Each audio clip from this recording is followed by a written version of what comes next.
अस्सलाम वालेकुम, मैं हूं रेहान तारिक और आप देख रहे हैं दास्तान। बल्दियाती इंतखाबात में शिकस्त के बाद वजीर आजम इमरान खान ने फौरी एक्शन करते हुए पाकिस्तान तहरीक इंसाफ की तमाम तंजीमें तहलील कर दी। तंजीमों की तहलील से कबल ना तो पार्टी अहदेदारान को चार्जशीट किया गया, ना ही उनकी वजाहत सुनी गई। अबूरी तंजीम का ऐलान कर दिया गया। ये अबूरी निज़ाम उस वक्त तक काम करता रहेगा जब तक जमात का नया आइन नहीं बन जाता है। आज इसी हवाले से तहरीक इंसाफ के सेनेटर एजाज चौधरी ने ट्वीट की। उन्होंने लिखा कि पीटीआई तंजीमों की तहलील के बाद आइन साजी के लिए वसीतर मुशावरत की जाए और अबूरी ओहदेदारान की मौजूदगी में इंट्रा पार्टी इलेक्शन होगा। साथ ही उन्होंने मुतालबा किया कि इंट्रा पार्टी इलेक्शन में ईवीएम को भी इस्तेमाल किया जाए। बानी चेयरमैन जनाब इमरान खान के फरमान के मुताबिक पीटीआई को एक इदारा बनाया जाए। मगर सवाल यह है कि क्या पार्टी चेयरमैन तंजीम को तहलील कर सकता है? क्या इस वक्त तहरीक इंसाफ का आइन वजूद ही नहीं रखता है? आइन की मौतली पीटीआई के लिए किस कदर खतरनाक है? क्या तहरीक इंसाफ आइन मौतली पर कलअदम हो सकती है? तहरीक इंसाफ के खिलाफ इलेक्शन कमीशन क्या कार्रवाई कर सकता है? क्या पाकिस्तान तहरीक इंसाफ का वजूद खतरे में है? इन सवालात के जवाब आपके सामने रखते हैं। पार्टी मामलात पर कायम कमेटी इस वक्त 6 बरस में तीसरी बार आइन में तब्दीली के लिए सरजोड़े बैठी हुई है। पीटीआई का ख्याल है कि 2015 के आइन में मुनासिब तब्दीलियां करके पार्टी का आइन तैयार किया जाए, जबकि पार्टी 2019 के आइन को मुकम्मल तौर पर मनसूख करने का सोच रही है। लेकिन इस वक्त पाकिस्तान तहरीक इंसाफ के सर पर नाअहली और पार्टी कलअदम करार देने की तलवार भी लटक रही है। पीटीआई का आईनी मुअत्तली का फैसला इलेक्शन एक्ट 2017 की दफा 200 और 201 की संगीन खिलाफ वर्जी है। किसी भी पार्टी के में इसके आइन की बुनियादी हैसियत होती है। पार्टी के आइन में तरमीम के अख्तियारात सिर्फ सेंट्रल कमेटी को हासिल हैं और इसकी तफसीली वजाहत पार्टी आइन करता है। तंजीमों की तहलील के हवाले से इलेक्शन एक्ट 205 में भी वजाहत की गई है, जो उसकी सेक्शन 205 है। उसमें तफसील के साथ ये लिखा हुआ है और पाकिस्तान तहरीक इंसाफ ने इस शिक की भी खिलाफ वर्जी की है।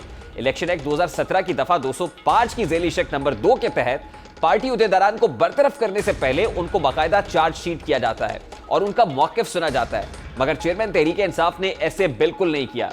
पार्टी के चेयरमैन को पार्टी का आइन मुअत्तल करने के इख्तियारात नहीं है। पार्टी के चेयरमैन ने पार्टी के आइन को मुअत्तल करते हुए पार्टी की सेंट्रल कमेटी हासिल नहीं की तो पार्टी की रजिस्ट्रेशन इलेक्शन एक्ट की दफा 215 की जद में आ सकती है। अगर पार्टी के आइन का ही वजूद नहीं है तो तहरीक इंसाफ की कानूनी हैसियत क्या होगी? क्योंकि इलेक्शन कमीशन किसी पार्टी की रजिस्ट्रेशन करते हुए पार्टी का आइन ही मद्देनजर रखता है। चेयरमैन तहरीक इंसाफ के एक फैसले के बायस पार्टी की रजिस्ट्रेशन मनसूख होने का खदशा भी पैदा हो गया है। इस पर इलेक्शन कमीशन क्या कार्रवाई कर सकता है? बात करेंगे। साबिक secretary election commission of Pakistan Kunwar Dilshad sahab ने हमें ज्वाइन किया है। अस्सलाम वालेकुम कुंवर दिलशाद साहब, बहुत बहुत शुक्रिया आपके वक्त के लिए। कुंवर साहब, चेयरमैन तहरीक इंसाफ वजीर आजम पाकिस्तान और पार्टी के चेयरमैन ने पार्टी की तमाम तर तंजीमों को तहलील कर दिया। ना ही किसी पार्टी अहदेदार को चार्जशीट किया गया, ना ही उससे बाज पुरस हुई, उससे कुछ सुना गया कि असल में गलती कहां पर थी और ये तमाम तर तंजीमें तहलील कर दी गई। क्या पार्टी चेयरमैन के पास इख्तियार है कि अज खुद तंजीमें तहलील करते? असर पर चेयरमैन पाकिस्तान तहरीक इंसाफ इमरान खान साहब ने इलेक्शन एक्ट 2017 का सेक्शन 200, 201, 202, 204, 205 उस पर उन्होंने मद्देनजर नहीं रखा। और सबसे बड़ी अहम बात जो हमें खबरें मिल रही हैं वो ये है कि अभी तक इतना बड़ा अहम फैसला कर दिया पाकिस्तान की कौमी जमात, जो तमाम पाकिस्तान के हिस्सों में से जमात के कारकुन मौजूद हैं, गिलगित बल्तिस्तान, आज़ाद कश्मीर, चारों सूबों में एक कौमी जमात है तहरीक इंसाफ। उनको उन्होंने बिला सोचे समझे एक ढांचा है उसका जमीन बोस कर दिया, तहलील कर दिया, लेकिन नोटिफिकेशन ही किया। सबसे अहम बात मैं ये आपको बता रहा हूँ, ये सारी ज़बानी बातें हो रही हैं। मुझे तहरीक इंसाफ के अंदर के लोगों ने मुझे बताया कि जनाब आज हमने आपका कानून पढ़ा, आपने वो बात कह दी जो हम कहना चाहते थे, लेकिन हमारे अंदर हिम्मत नहीं थी, लेकिन हमारी जज्बात के मुताबिक आपने आज कानून लिखकर ये हकायत बयान कर दी हैं, ये दुरुस्त है।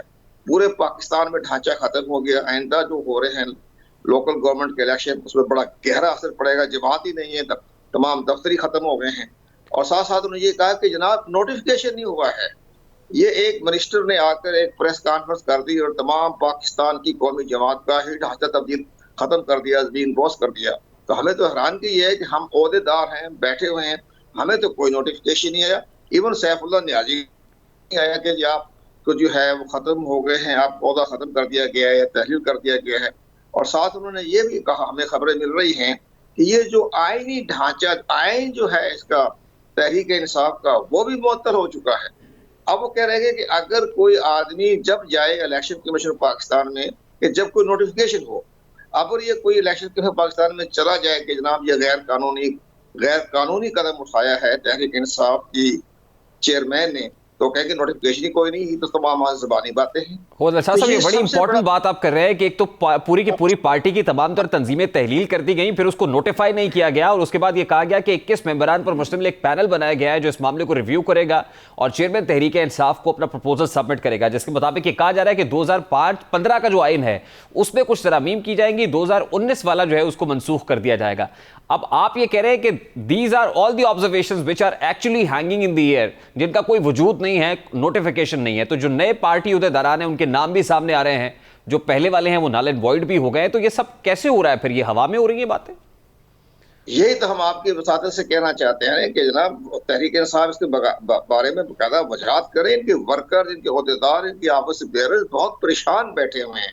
वो मुझे टेलीफोन कर रहे हैं कि जनाब आपने तो हकायक बयान कर दिए, आपका कॉलम हमारे लिए मिशल राह है, लेकिन हकीकत यह है कि जनाब वो जो बात आपने कह दी वो हम नहीं कह सकते थे। तो ये कैसे बैठे बैठाए इन्होंने सारा ढांचा जो है बगैर पूछे, बगैर कोई चार्जशीट किए, बगैर किसी तरह कोई तहरीरी नोटिस जारी किए बगैर ये इन्होंने ढांचा ही तब्दील कर दिया, खत्म कर दिया। इस अब ये इन्होंने पहली बात यह है कि जो हमारा इलेक्शन एक्ट जो है 2017 का सेक्शन 201 उसे वाज़ेह तौर पर कहा गया कि पार्टी अपनी कॉन्स्टिट्यूशन पेश करेगी और जो पार्टी का जो कॉन्स्टिट्यूशन है वही बेस है उस पार्टी की रजिस्ट्रेशन करवाने के लिए। अगर आपका कॉन्स्टिट्यूशन ही नहीं है तो पार्टी का वजूद ही खत्म हो गया। इलेक्शन कमीशन पाकिस्तान तो उस वक्त रजिस्ट्रेशन देता है जब उसका कॉन्स्टिट्यूशन पढ़ता है, वो इसलिए गौर से पढ़ता है, देखता है कि ये आइन से मुतसादिफ तो नहीं है, पाकिस्तान की स्टेट के खिलाफ तो नहीं है। तो कोवर दिलशाद साहब, हो सकता है कि इसी खदशे के पेश नज़र इसको नोटिफाई ना किया हो सकता है इमरान खान साहब को उनके कुछ लीगल जो रफ़क़ाए कार हैं उन्होंने समझाया हो कि ये बड़ा ख़तरे से खाली नहीं हो सकता है, अगर आप इसको नोटिफाई करेंगे और कोई इलेक्शन कमीशन ऑफ पाकिस्तान में दरखास्त दायर कर देगा तो खुदा न खास्ता पाकिस्तान तहरीक इंसाफ का बतौर पार्टी वजूद खतरे में पड़ सकता है। हो सकता है उनके पेश नज़र ये हो, लेकिन अभी अगर वो 2015 के कॉन्स्टिट्यूशन के अंदर कुछ अमेंडमेंट्स करते हैं और 2019 वाला नल एंड वॉइड करार दे देते हैं, तो आपको लगता है कि वो फिर नोटिफाई भी हो जाता है, इसके बाद भी पाकिस्तान तहरीक इंसाफ पर कुछ लीगल इंप्लीकेशंस हो सकता है? बहुत बड़ा कुछ हो सकता है। इस पर जो है तहरीक इंसाफ के जो बानी सेक्रेटरी जनरल है हामिद खान इस पर गौर फौज कर रहे हैं। तो इसलिए सबसे बड़ी अहम बात यह है कि आप किस तरह 2015 का कॉन्स्टिट्यूशन को 2019 को आप मुस्तरद कर दे, तो वर्किंग कमेटी कहाँ गई, जनरल कौंसिल कहाँ है? जनरल कौंसिल वर्किंग कमेटी की मंजूरी के बगैर, करारदाद के बगैर, उनकी तस्दीक के बगैर जो है वो आप तरमीम भी नहीं कर सकते, उसको तहलील भी नहीं कर सकते, उसको बोतल भी नहीं कर सकते। लेकिन वो पूरी जो कौंसिल है उनकी 15 है, 20 है, 50 है, जो उनकी वर्किंग कमेटी है जो उन्होंने इलेक्शन कमीशन को भेजी हुई है, अब वो वर्किंग कमेटी को पता ही नहीं कि जनाब पार्टी की जो है ढांचा तहरील हो गया है, और जो वर्किंग कमेटी की लिस्ट इलेक्शन कमीशन में जमा है उनको पता ही नहीं है कि जी पीछे से, लेकिन खत्म हो गए अपने वो, उनकी हैसियत खत्म हो गई एक ज़बानी प्रेस कॉन्फ्रेंस की रोशनी में। लेकिन तो बहुत बड़ा कोवर दिलशाद साहब, क्या उस प्रेस कॉन्फ्रेंस की जिसके अंदर ये स्टेटमेंट दिया गया और बताया गया कि पूरी पार्टी तहलील हो रही है, उस पर इलेक्शन कमीशन ऑफ पाकिस्तान अस खुद नोटिस ले सकता है? इलेक्शन कमीशन पाकिस्तान का इसलिए नहीं होता है कि वो समझते हैं कि जो पार्टी के जो अफेक्टेड है, मुतासरीन हैं, उनका फर्ज बनता है कि हमारे पास आए। तो हमें बिला वजह, अब एक और बड़ी अहम बात मैं आपको खिदमत पेश करूं कि अभी तक इनका जो इंट्रा पार्टी इलेक्शन ही नहीं हुआ। अब इलेक्शन कमीशन पाकिस्तान को नोटिस जारी करने वाला है कि जनाब आप इंट्रा पार्टी इलेक्शन करवाएं। अब इंट्रा पार्टी इलेक्शन करवाने की बजाय इन्होंने पार्टी का सब तहरीरी कर दी, सारा ढांचा बदल दिया। तो ये ठीक है, ढांचा बदल दिया, लेकिन ये कहना चाहिए था हम पार्टी में इलेक्शन करवा रहे हैं और इस लिहाज से हमने पार्टी का ढांचा जो है वो खत्म कर दिया ताकि हम नए सिरे से इंतखाबात में फिर एक जेन्युइन बात बन जाती, फिर एक बिल्कुल हकीकत बन जाती। ठीक है जी, पार्टी में इलेक्शन हो रहा है तो तमाम ऑफिस बेरर जो है वो खत्म हो गए अपने ओहदे से। वो एक अच्छा दुरुस्त फैसला था। लेकिन अब इन्होंने जो किया, अब ये भी बयान अभी इन्होंने कहना चाहिए चूंकि हम इंटर पार्टी इलेक्शन करवा रहे हैं तो लिहाजा हमने सारे ओहदे खत्म कर दिए।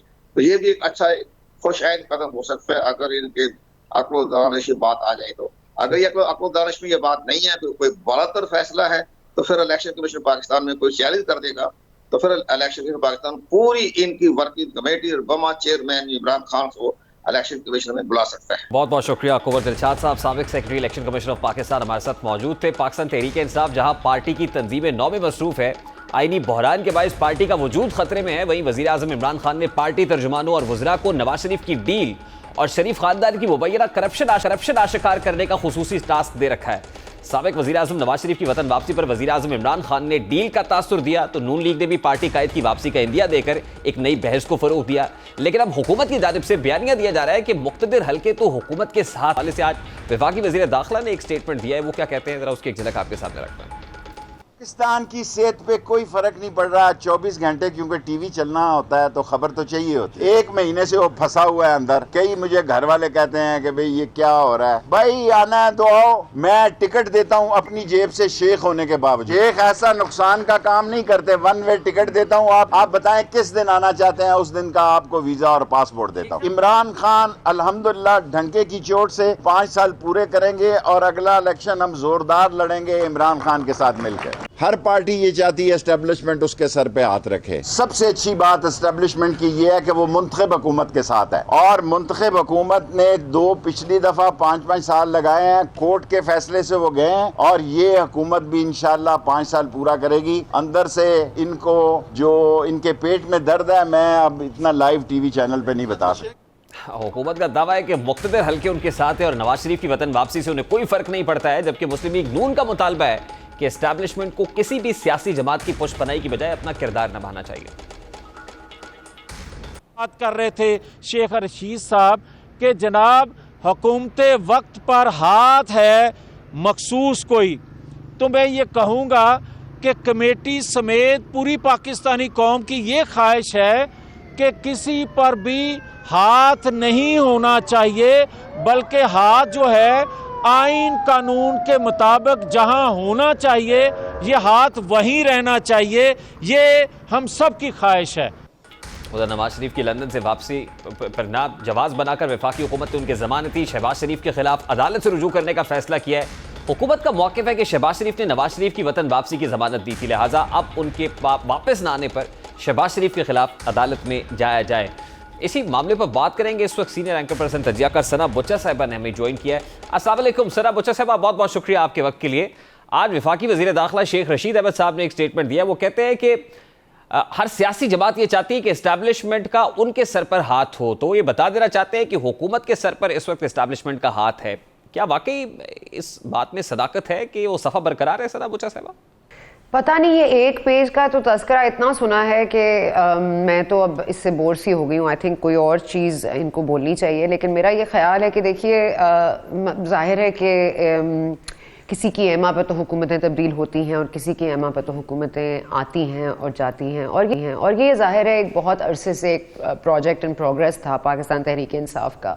मतलब इसका अगर आप बैकग्राउंड ही देख लीजिए कि किस ज़माने में इनके पार्टी के लोग इकट्ठे हुए, किस ज़माने में शाह महमूद कुरैशी साहब ने इनको ज्वाइन किया, किस ज़माने में जहांगीर तरीन साहब के जहाज़ का इस्तेमाल हुआ, कैसे कैसे इनको सेनेटर्स इकट्ठे करके दिए गए।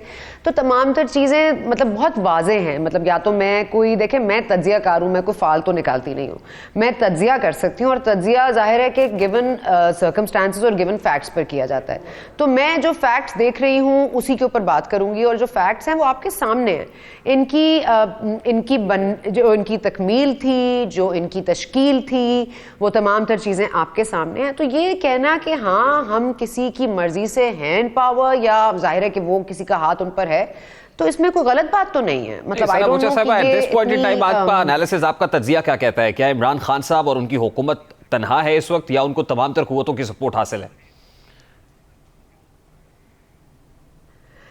ये कहना मुश्किल है कि इस मुल्क में कोई चीज़ कांस्टेंट है कि नहीं। देखिए, मैं आज ये कह दूं कि मुझे नहीं लगता कि एक पेज रह गया या पेज फट गया है, तो ये भी गलत होगा, क्योंकि कल तक शायद कुछ चीज़ें बदल जाएं।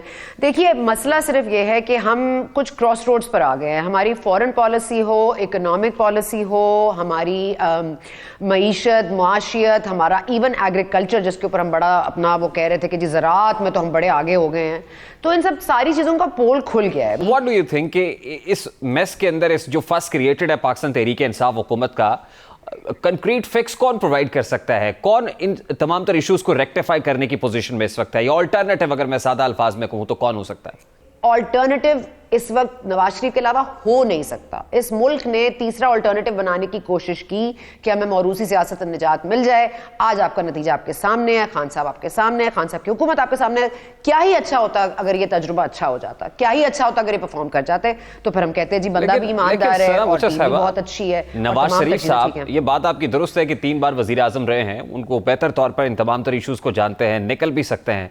लेकिन नवाज शरीफ साहब तमाम तर हलकों को मंजूर हो सकते हैं, एक्सेप्टेंस हो सकती है उनके लिए, उनके लिए कोई रूम बन सकता है? देखिए, नवाज शरीफ साहब और नून लीग का अलमिया यही रहा है कि they have a love and hate relationship with the establishment. या तो लव है या हेट है। जिस तरह से मुशर्रफ के ज़माने में, जनरल मुशर्रफ के ज़माने में उनके ऊपर केस बना, फिर वो जेल में थे, आपको याद होगा, वो एक बड़ी अच्छी तस्वीर, मतलब अच्छी तो नहीं बट बड़ी एक तारीख की तस्वीर है कि वो सलाखों के पीछे आपको नवाज शरीफ साहब नजर आ रहे हैं। हाँ, पहले बिहाइंड द बार्स, बहुत बड़ा मतलब एक डेमोक्रेटिक इंसान के लिए वो तस्वीर काफ़ी तकलीफदेह है। उसके ऊपर जाहिर है इस तरह का एक इतना संगीन मुकदमा उनके ऊपर दर्ज हुआ, उसके बाद उनको सलाखों के पीछे डाल दिया गया। फिर जाहिर है सऊदी अरेबिया के साथ डील हुई, फिर ये बाहर चले गए, फिर ये वापस भी आ गए।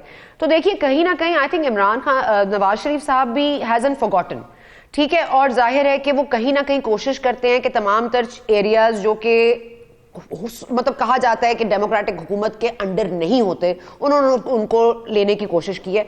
और जाहिर है कि मरियम नवाज साहिबा और कुछ गैर जिम्मेदाराना फेल ऐसे रहे हैं अनफॉर्चुनेटली दोनों तरफ से, कि दोनों ही एक स्टैंड ऑफ पॉइंट पे आ गए हैं। लेकिन अगेन मैं यही कहूंगी कि लव एंड हेट रिलेशनशिप जिसके दरमियान होती है वो एक मुश्किल मरहला है, एक मुश्किल रिलेशनशिप है। ये जो बात आप कर रही हैं इसमें किसी हद तक सदाकत हो सकती है, क्योंकि जब नवाज फैक्टर आता है मुल्क की सियासत के अंदर तो हम ये देखते हैं कि साथ ही इमरान खान साहब अपने कोर कमेटी को, तर्जुमानों को कहते हैं कि आप ऐसा नैरेटिव बिल्ड करें जिसपे पता चले कि नवाज शरीफ कितने करप्ट हैं, शहबाज शरीफ कितने करप्ट हैं, शरीफ फैमिली की करप्शन क्या है, इसको जाकर आशिकार कीजिए।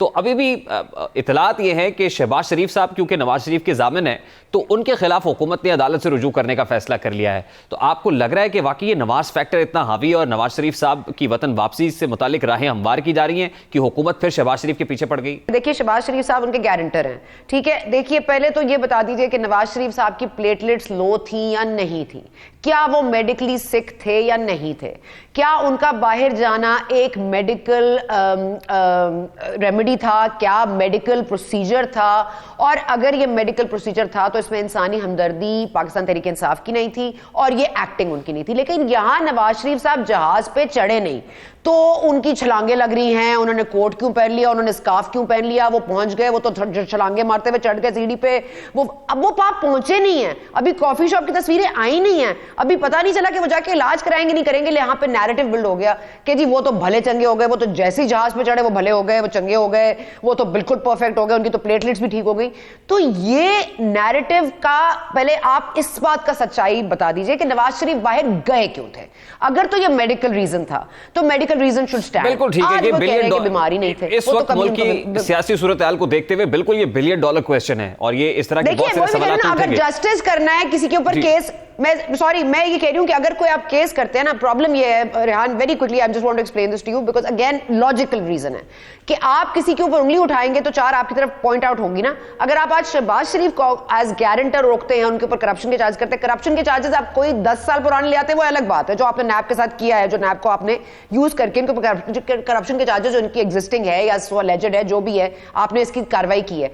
प्रॉब्लम यह है कि आपसे अगर पूछा जाए कि आप लोगों ने नवाज शरीफ साहब को बाहर क्यों भेजा था, क्या मेडिकल रीजन फॉल्स था? बिल्कुल ठीक है, point taken. Lastly Sara Bucha sahiba, the most frequently asked question these days, Nawaz Sharif sahab मार्च से पहले आ रहे हैं, आपको लगता है कि नवाज शरीफ साहब नहीं आने के?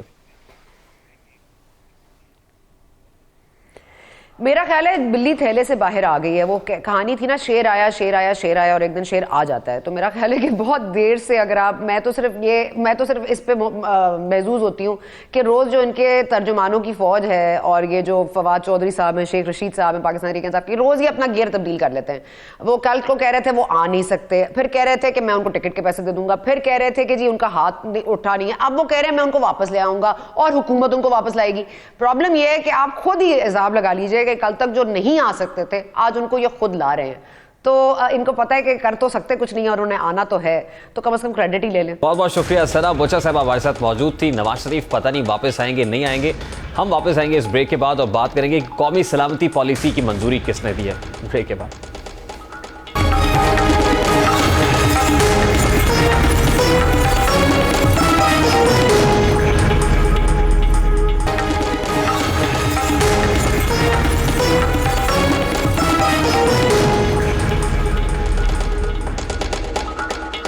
Welcome back. वफाकी काबीना ने कौमी सलामती पॉलिसी की मंजूरी दे दी है। हुकूमत का दावा है कि यह पॉलिसी मुल्क की पहली सिक्योरिटी पॉलिसी है। हुकूमत का मौक़िफ़ है कि पहले सिक्योरिटी फौज और बॉर्डर से मशरूत थी, अब आवाम से है, क्योंकि दुनिया में तसव्वुर तब्दील हो रहा है और अब फौज को नहीं बल्कि आवाम को असल सरमाया समझा जा रहा है।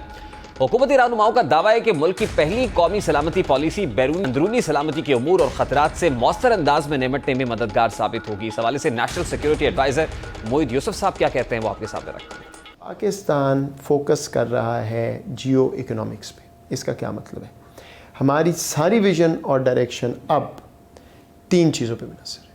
कनेक्टिविटी, हमारी ज्योग्राफी इस्तेमाल हो, तमाम दुनिया के पॉजिटिव इकोनॉमिक इंटरेस्ट यहाँ के मीट करें। Second, development partnerships. यही बात हम अमेरिका को कह रहे हैं कि हमें असिस्टेंस, पैसे, खैरात, ये बात नहीं, इन्वेस्टमेंट कैसे आएगी उस पर हम आगे चलें। डेवलपमेंट पार्टनरशिप यही चीन के साथ है, CPEC। और तीसरा है अमन। बस सारा इस तरफ है कि economic security is the core of Pakistan national security.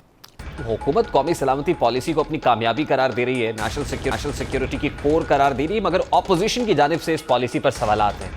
वो सवालात इतने हैं कि ख़त्म होने का नाम नहीं ले रहे हैं। कौमी सलामती पॉलिसी की मंजूरी कैबिनेट ने कैसे दी है, कैबिनेट से कैसे अप्रूवल ले ली गई जब पार्लियामान में आई नहीं है, इस पर डिबेट नहीं हुई। सिक्योरिटी पॉलिसी को पार्लियामान में क्यों नहीं लाया गया, पॉलिसी के नुकात आवाम के सामने रखने चाहिए थे। कौमी सलामती पॉलिसी सिर्फ कैबिनेट में पेश करने की वजह क्या है? इसी हवाले से आज सेनेट के इजलास में भी खूब गर्मा गर्मी देखी गई है। सेनेट हीटेड डिस्कशन हुई है, जरा उसकी एक झलक आपके सामने रखते हैं।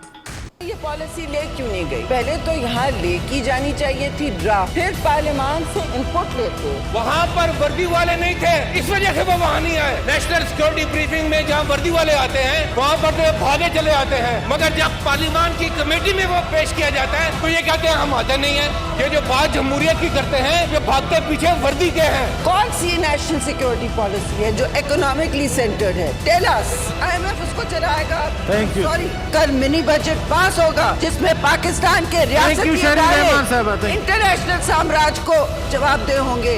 ये है वो पॉलिसी जिससे पाकिस्तान का तहफ़्फ़ुज़ होगा। काले कवानीन लाए जा रहे हैं और उसे नेशनल सिक्योरिटी पॉलिसी का लिबादा बनाया जा रहा है। ये घिनौना मजाक है पाकिस्तान के साथ और पार्लियामान के साथ। साम्राज्य की खिदमत करने वाले ये लोग हैं। पाकिस्तान की तारीख में जितनी मर्तबा IMF ने पीपल्स पार्टी जो आप दे रहे हैं आगे चले, तारीख में कोई हुकूमत उसकी पतवर नहीं गई। ऑर्डर इन द हाउस, बैठे तशरीफ रखें जी, अपनी शिस्तों से एहतजाज करें जिसको जाएं जी। सेनेट में कायदे ऐवान और फिर शेरी रहमान साहिबा की जो हीटेड डिबेट है वो आपने सुनी है। उस पर अपोजिशन की तरफ से सख्त रद्देमल का मुजाहरा भी किया जा रहा है। जहां हुकूमत कौमी सलामती पॉलिसी को मईशत से जोड़ रही है कि इकोनॉमिक सेंट्रिक पॉलिसी है, वहीं अपोजिशन मुल्क की माशी पॉलिसी के हवाले से खौफनाक पिक्चर भी इस हवाले से पेंट कर रही है। ख्वाजा आसिफ साहब, शाह महमूद कुरैशी साहब के दरमियान क्या डिस्कशन देखने को मिली है वो भी आपके सामने रखते हैं। मनी बिल जो आ रहा है और स्टेट बैंक का जो बिल आ रहा है, ये हम अपनी फाइनेंशियल सॉवरेनिटी, अपनी जो खुद मुख्तारी है सरेंडर कर रहे हैं, which is much worse than what happened on 16th of December 1970। जनाबे वाला, यहाँ पे स्टेट बैंक जो है वो IMF की लोकल ब्रांच बन चुका है। हमारे यहाँ पे स्टेट बैंक के गवर्नर के रूप में वायसराय आ चुका हुआ है। हम इस वक्त एक फाइनेंशियल कॉलोनी बन चुके हुए हैं, मालियाती अदारों के, इंटरनेशनल मालियाती अदारों के। उन्हें तशवीश है कि पाकिस्तान की जो माशी खुद मुख्तारी है उसको ज़रब लग नहीं सकती है। वो बिगड़ी है तो कैसे बिगड़ी है, क्यों बिगड़ी है? ये पाकिस्तान की जो माशी सूरत हाल है, ये पिछले 3 सालों में इसके जो मैक्रो इकोनॉमिक इंडिकेटर्स हैं वो पिछले 3 साल में नहीं बिगड़े। एक लंबी दास्तान है। इस वक्त senior defence analyst lieutenant general retired Naeem Khalid Lodhi sahab हमारे साथ मौजूद हैं। अस्सलाम वालेकुम जनरल साहब, बहुत बहुत शुक्रिया आपके वक्त के लिए।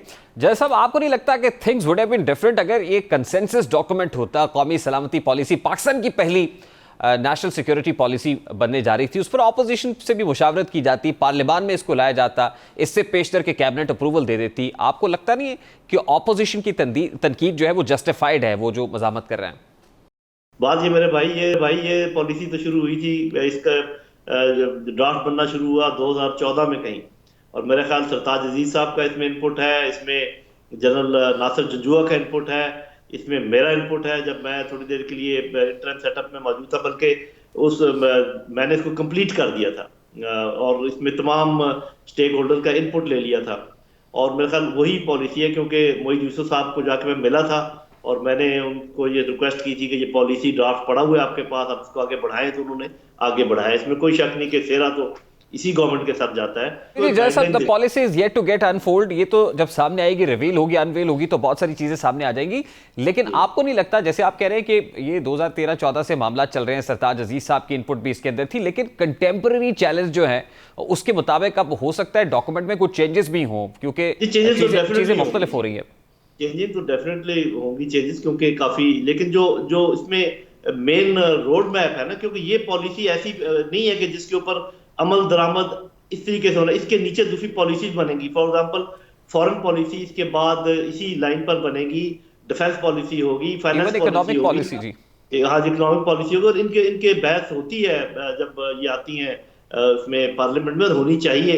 लेकिन इस पॉलिसी में बहुत सारी चीजें ऐसी हैं जो कि जिनको आप सीक्रेट नौयत की कह सकते हैं। अच्छा जैसा फॉर एन दुनिया में एग्जाम्पल के तौर पे देखिए, ये जो कश्मीर के साथ भारत की इलीगल एनेक्सेशन है, उसके बाद खान साहब की एक प्रिंसिपल पोजीशन थी कि भारत के साथ ट्रेड जो है वो नहीं हो सकती जब तक ये एनेक्सेशन खत्म नहीं होती है, तो उस वक्त से ट्रेड मुअत्तल है। तो बायलैटरल ट्रेड से मुतालिक भारत के साथ हमारे रिलेशनशिप्स कैसे होंगे, ये भी पार्ट कौमी सलामती ऑब्वियसली पॉलिसी का हिस्सा होगा कि फ्यूचर में अब हमने कैसे चलना है। जब पॉलिसी सामने आएगी तो पता चलेगा। मैंने आपको बताया ना कि मैं पॉलिसी के जो एग्जैक्ट मंदरजात हैं इस वक्त उनसे तो वाकिफ नहीं हूँ, और ये बात मैं किसी भी तौर पे नहीं कह सकता।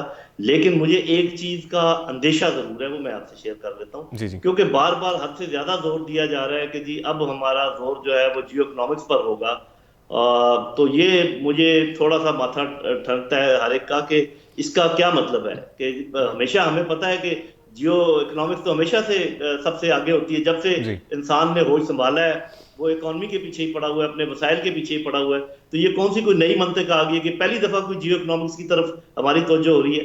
तो कहीं ऐसा ना हो कि इनका ये मकसद हो कि जी कश्मीर को तो रखे एक तरफ और आप तजारत भी शुरू करें, सब कुछ करें, लेकिन ऐसा होना इसलिए नहीं चाहिए कि वज़ीर आज़म खुद कह रहा है ऐसा नहीं होगा, और आपको पता है अवाम नहीं मानेंगे, और ये एक अवामी हुकूमत ही है, अवाम के वोटों से आई है। तो मेरा नहीं ख्याल वो ऐसा कोई काम कर पाएंगे।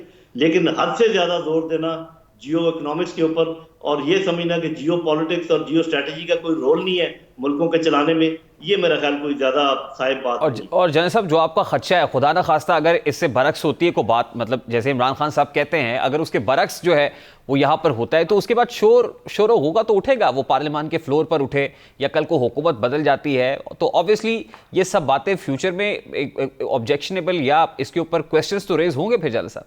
जी देखिए, कुछ चीजें ऐसी हैं कि वो शोर होगा पार्लियामेंट में उठे या ना उठे, वो मुल्क में ऐसा शोर होगा उठेगा कि कोई उसको संभाल नहीं पाए। ये कश्मीर के मुतालिक पॉलिसी में अगर कोई बड़ी चेंज लाई जाए, एटमी असासों के मुतालिक कोई बड़ी चेंज लाई जाए, और भी एक दो ऐसे मसले हैं उनके ऊपर बड़ी चेंज लाई, तो पार्लियामेंट और no parliament people will not allow.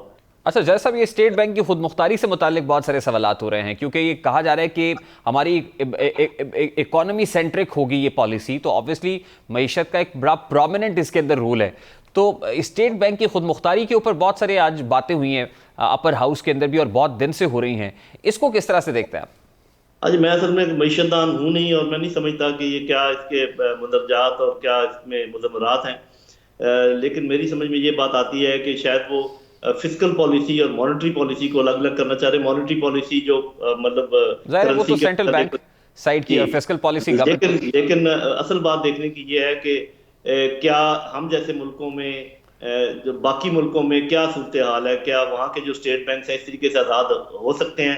मेरा नहीं ख्याल कि ऐसे होंगे। ठीक है, जो बहुत एडवांस्ड ममालिक हैं शायद वहाँ पर ये मुमकिन हो, लेकिन हमारे यहाँ मुझे नहीं पता कि ये कितना हो सकता है, कोई एक्सपर्ट इस पे राय दे सकता है। तो जैसा इसको सम अप करते हैं, आप इस कौमी सलामती पॉलिसी का जो डॉक्यूमेंट होगा जो आना है, इसका फ्यूचर क्या देख रहे हैं? आपको लगता है ये देरपा डॉक्यूमेंट होगा या बहस की नजर हो जाएगा, डिबेट की नजर हो जाएगा बाद पब्लिकेशन भी? नहीं, मेरा ख्याल है कि डॉक्यूमेंट तो ये अच्छा है, इसका कुछ हिस्सा पब्लिक कर भी दिया जाएगा, कुछ हिस्सा पब्लिक नहीं किया जा सकता। लेकिन असल बात तो मेरे भाई एक और है, और वो ये है कि आपकी इम्प्लीमेंटेशन की ताकत। अगर आप एक लाल बत्ती पर लोगों को खड़ा नहीं कर सकते और 4 आदमी किसी मरीज को चरपाई पे लटा के सड़क ब्लॉक कर सकते हैं घंटों तक, तो अगर आपका इम्प्लीमेंटेशन का ये आलम है तो फिर क्या पॉलिसियाँ, ये थ्योरियाँ, ये पॉलिसियाँ, ये फिलॉसफियाँ जो हैं ये काम नहीं करती जब तक कि आपके पास इम्प्लीमेंटेशन की ताकत ना हो। इम्प्लीमेंटेशन की ताकत होती है अदारों के थ्रू, अदारे बनते हैं रिफॉर्म करने के बाद। अगर कोई रिफॉर्म अदारे नहीं हुए हैं तो आप कैसे इम्प्लीमेंट करेंगे? मेरी दुआ है कि इम्प्लीमेंट हो जाए। शुक्रिया, बहुत शुक्रिया जन साहब आपके वक्त के लिए। Lieutenant general retired Naeem Khalid Lodhi साहब हमारे साथ मौजूद थे। अभी एक ब्रेक लेते हैं, ब्रेक के बाद वापस आएंगे। पाकिस्तान में ओमिक्रॉन वेरिएंट ऑफ कोविड कितना खतरनाक है, इस ब्रेक के बाद बात करते हैं।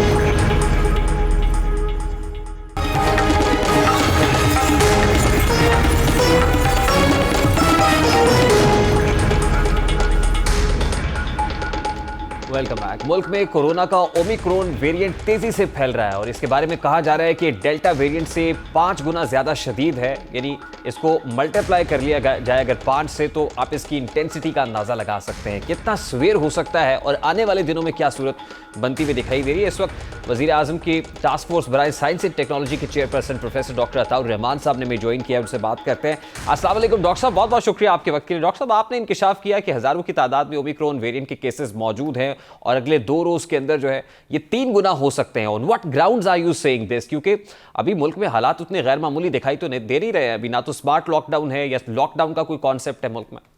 जी, मैंने ये नहीं कहा जो आपने कहा कि तादाद हज़ारों में है। मैंने कहा कि जो उसकी एक्चुअल तादाद मुल्क में कितनी है इसका कोई पता नहीं है हमें कई 100 भी हो सकते हैं, 1000 भी हो सकते हैं, ज़्यादा भी हो सकते हैं। तो कोई हमें एक्चुअल फैक्ट्स जो हैं अब आपके सामने आने शुरू हुए हैं कि इस वक्त जो एक्चुअल स्टैब्लिश जो हैं वो तकरीबन 80 केसेस कंफर्म्ड आपके पास सामने आए हैं और इसकी जो मल्टीप्लिकेशन की रफ्तार इस तरह की है कि ये हर 2 रोज़ में दुगना हो रहा है।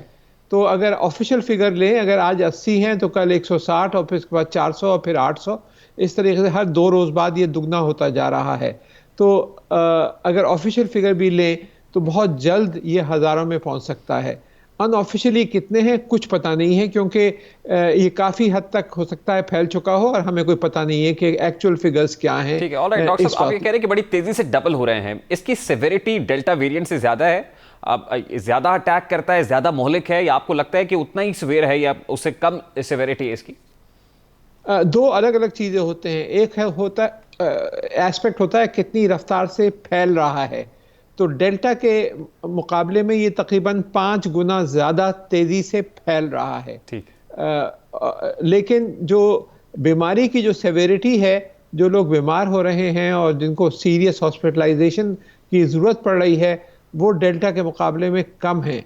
लेकिन क्योंकि ये उससे 5 गुना ज़्यादा तेज़ी से फैल रहा है, इस वजह से चांसेस ये हैं कि ओवरऑल ये डेल्टा से कहीं ज़्यादा ख़तरनाक साबित होगा, क्योंकि अभी तक आपकी काफ़ी आबादी जो है वो वैक्सीनेट नहीं हुई और आपके अगर ये इसी रफ्तार से फैलता रहा तो फिर आज से कोई 3 से 6 हफ्ते के दरमियान, 3 हफ्ते और 6 हफ्ते के दरमियान आपके हॉस्पिटल्स पे बहुत ज़्यादा प्रेशर पड़ना शुरू हो सकता है। ये डिपेंड करता है कि हमारा स्मार्ट कंट्रोल की पॉलिसी कितनी कामयाब रहती है और किस हद तक हम इसको कंट्रोल कर पाते हैं। डॉक्टर साहब, जिस वक्त ओमिक्रॉन का पहला मुश्तबा केस रिपोर्ट हुआ था तो उस वक्त भी NIH इस्लामाबाद को काफ़ी वक्त लगा इसकी जीनोम सीक्वेंसिंग के हवाले से। तो वही कोविड PCR जो इससे पहले के वेरिएंट्स पर कारगर था, उसी कोविड PCR के जरिए से इसको डिटेक्ट भी किया जा सकता है। आपको लगता है कि इसके लिए कोई different mechanism, different genome sequencing होगी और उसके बाद ये सामने आएगा कि कौन सा वेरिएंट है? इसकी किट्स अलग होती हैं जिनके किट से ये डिटेक्ट होता है, PCR मशीन तो वही होती है, लेकिन अलग टेस्ट किट इस्तेमाल होती हैं जिनसे ये डिटेक्ट किया जाता है। तो जो दूसरी जो टेस्ट किट्स थी जिसके तहत आप डेल्टा कर रहे थे, उससे थोड़ी मुख्तलिफ होती हैं वो। और डॉक्टर साहब, एक बड़ा पर्टिनेंट क्वेश्चन है कि वो वैक्सीनेशंस जो डेल्टा वेरिएंट के ऊपर कारगर थी, क्या वो ओमिक्रॉन के ऊपर भी उतनी ही इफेक्टिव हैं, कारगर हैं, या इसके लिए वैक्सीनेशंस भी मजीद नई आने की, डिस्कवर होने की ज़रूरत है? जो वैक्सीनेशंस हैं जो सबसे ज़्यादा कारगर जो थी, वो जो ओरिजिनल चाइनीज़ कोविड-19 जो आया था उसके ख़िलाफ़ डेवलप हुई थी और सबसे ज़्यादा इफ़ेक्टिव उसके ख़िलाफ़ थी। फिर जैसे जैसे दूसरे वेरिएंट्स आते गए, जिसमें बीटा, गामा और फिर एप्सिलॉन वगैरह, तो ये कम होती गई और डेल्टा जो है फिर उसकी कारकर्दगी कम होती गई और एक हद तक कारकर्दगी रही। तो डेल्टा के ख़िलाफ़ भी एक हद तक कारकर्दगी इन वैक्सीन्स की है, लेकिन ये रेकमेंड किया जा रहा है कि बूस्टर डोज लगाएं आप, ताकि आप कि ये अपनी कारकर्दगी एक हद तक कायम रखे। लेकिन क्योंकि ये शेप इसका तब्दील हो चुका है, इसकी जो स्ट्रक्चर है वो तब्दील हो चुका है, इस वजह से आप इसकी वैक्सीन्स की कारकर्दगी उतनी नहीं है, प्रोटेक्शन उतनी नहीं है। और नई जो वैक्सीन्स की आप बात कर रहे हैं उसको बनने में तो साल 1.5 साल लगता है, और यही बड़ा मसला है कि ये अपना शेप तो हर हफ्ते 2 हफ्ते बाद तब्दील कर रहा है और जो डोमिनेट है वो सामने आता जा रहा है। और वैक्सीन जो है उसको जो डेवलप करने में आप इसके ख़िलाफ़ आज अगर वैक्सीन डेवलप करना शुरू करते हैं तो वो वैक्सीन अप्रूव होकर मार्केट आने में 1 साल लगेगा। 1 साल के अंदर पता नहीं कितनी दफ़ा ये अपने शेप तब्दील कर चुका होगा और किस हद तक वो वैक्सीन कामयाब रहेगी। बहुत बहुत शुक्रिया डॉक्टर साहब आपके वक्त के लिए। प्रोफेसर डॉक्टर अताउर रहमान हमारे साथ मौजूद थे। We have to take a very quick short break के बाद वापस आएंगे। 2021 में कौन सा एसेट कितना फायदेमंद रहा है, आपको बताएंगे इस ब्रेक के बाद।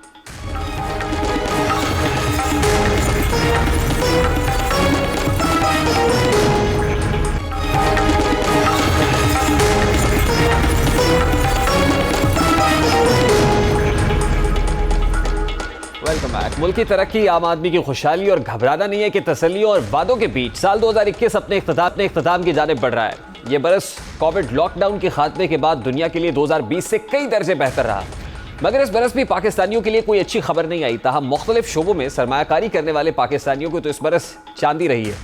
मुल्क में जायदाद और शेयर्स की खरीदो फरोख्त, डॉलर्स और सोने में सरमायाकारी के अलावा हुकूमती स्कीम्स में इन्वेस्टमेंट का रुझान पाया जाता है, लेकिन इस फहरिस्त में अब बिटकॉइन सबसे ऊपर आ गया है। मुनाफा देने वाले असासों के हवाले से टॉप लाइन सिक्योरिटीज की जानिब से एक तो इंकशाफ किया गया है कि साल 2021 में बिटकॉइन का मुनाफा 87% रहा। यही वजह है कि मुल्क में बिटकॉइन में असासे मुंतकिल करने के रुझान में इजाफा हो रहा है। बिटकॉइन में पाकिस्तानियों की सरमायाकारी 20 अरब डॉलर तक पहुंच गई है, जबकि कौमी बैंक में सऊदी फंड्स के बावजूद सिर्फ 18 अरब डॉलर है। यानी पाकिस्तानियों के पास बिटकॉइन के असासे स्टेट बैंक के पास मौजूद ज़र मुबादला के ज़खायर से भी बढ़ चुके हैं। रिपोर्ट के मुताबिक कई दहाइयों से पहले नंबर पर रहने वाला रियल एस्टेट इस बार दूसरे नंबर पर है।